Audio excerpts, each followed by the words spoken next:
सुप्रभात बच्चों, आज हम पढ़ाई करेंगे व्याकरण का सेकंड चैप्टर हिंदी ध्वनियाँ और वर्णमाला।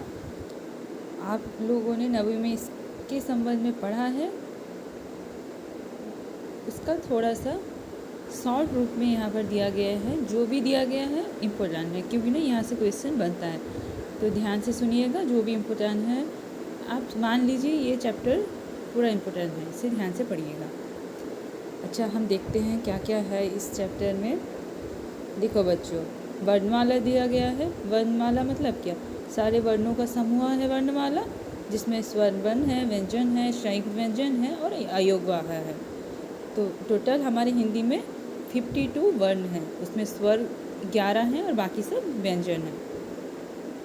व्यंजन में फिर वर्गीय हैं 25। कैसे? क, च, ट, त, प। तो क वर्ग में 5 है, ट में 5 है, ऐसे करके प वर्ग तक है वर्गीय व्यंजन। तो 5 पंचा 25, तो 25 है वर्गीय व्यंजन। इसे ध्यान रखिएगा। ध्वनियों के लिखित समूह को वर्णमाला कहते हैं। ध्वनियों के लिखित समूह को वर्णमाला कहते हैं। यहाँ देखो, क ध्वनि है, ख है, अ है, आ है, ये सब क्या है? अक्षर हैं, वर्ण है। उसका जो हम बोलते हैं वह ध्वनि है। ध्वनि को जब लिखते हैं वो वर्ण बनता है। तो ध्वनियों के लिखित समूह को वर्णमाला कहते हैं। यह हिंदी की वर्णमाला है। आपके सामने जो दी गई है यह हिंदी की वर्णमाला है। इसमें स्वर क्या है? ओ, आ, छोटी ई, बड़ी ई, छोटा ऊ, बड़ा ऊ, री, ए, आई, ओ, औ है स्वर वर्ण। उसके बाद व्यंजन है। व्यंजन में क वर्ग में क्या है? क, ख, ग, घ, उ, च, छ, ज, झ, निय। च वर्ग में है च, छ, ज, झ, निय। ट में है ट, ठ, ड, ढ, ण, और जो और एक है ड, ढ, वो है द्विगुण व्यंजन। उसके बाद त वर्ग में है त, थ, द, ध, न। प वर्ग में है प, फ, ब, भ, म। उसके बाद अंतस्थ व्यंजन। आपको एग्जाम में पूछा होगा, अच्छा र कौन सा व्यंजन है? आपको वो आपके ऑप्शन में होगा कि वर्गीय व्यंजन ना दिया गया है होगा। हाँ, मतलब र कौन सा व्यंजन है? ऑप्शन में होगा ऊष्म व्यंजन, संयुक्त व्यंजन, अयोगवाह, स्वर। तो आंसर क्या होगा? अंतस्थ व्यंजन।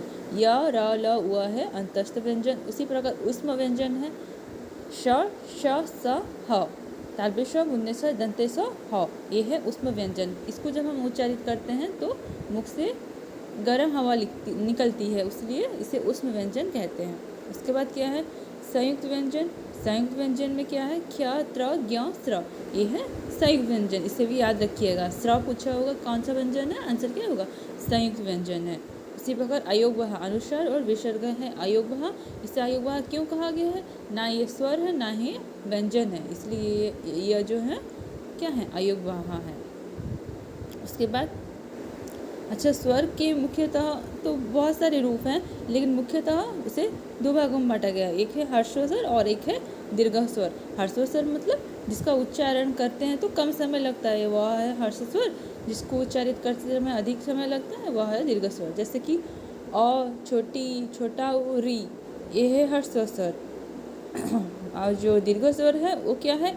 आ, ई, ऊ, ए, आई, ओ, औ। तो आ है, बड़ी ई है, बड़ा ऊ है।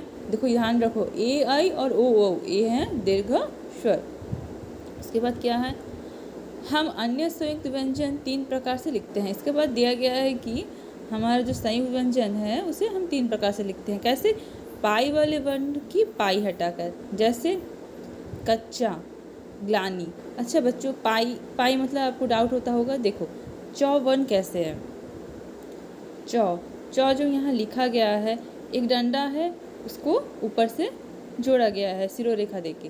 तो चौ का जो डंडा है वो है पाई। वैसे तौ में एक डंडा है जैसा, वो है पाई। ये है खड़ी पाई, मतलब खड़ा हुआ। पाई वाले वर्ण की पाई हटाकर, जैसे कच्चा। देखो चौ लिखा गया है, पाई एक हटा दिया गया है, आधा चौ लिखा गया है।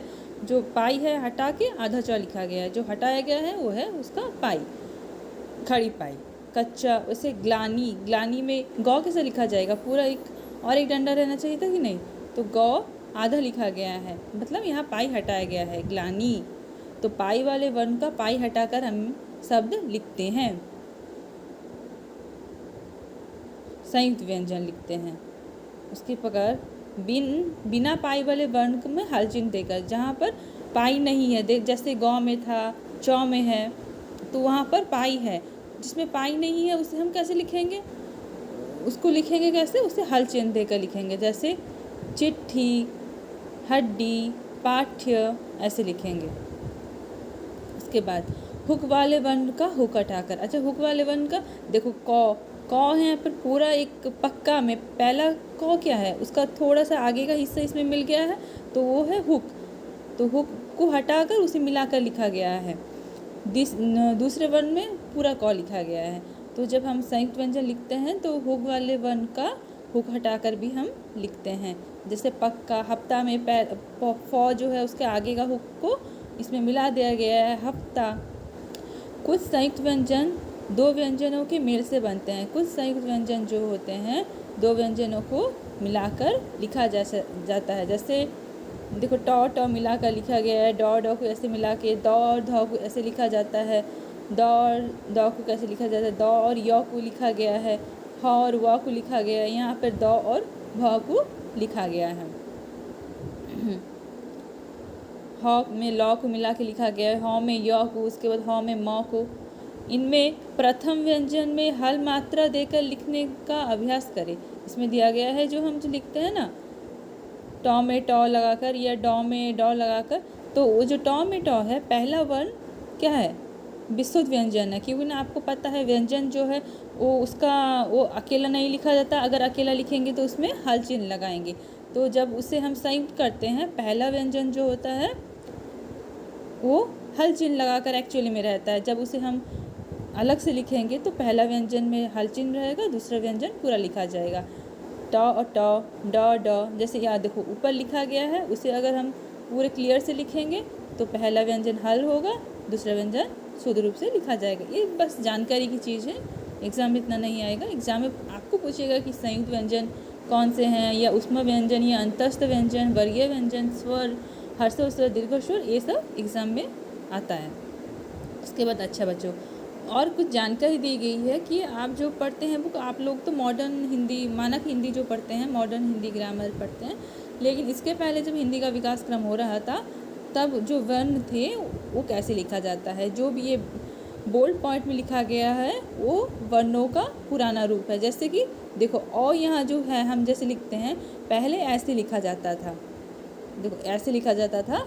और वैसे री जो है, हम रू जो लिखते बोलते हैं उड़िया में, री को कैसे लिखा जाता था, पहले ऐसे लिखा जाता था। छ को लिखा जाता था ऐसे। अच्छा देखो झ को कैसे लिखा जाता था, ऐसे लिखा जाता था। मूर्धना जो है उसको ऐसे लिखा जाता था।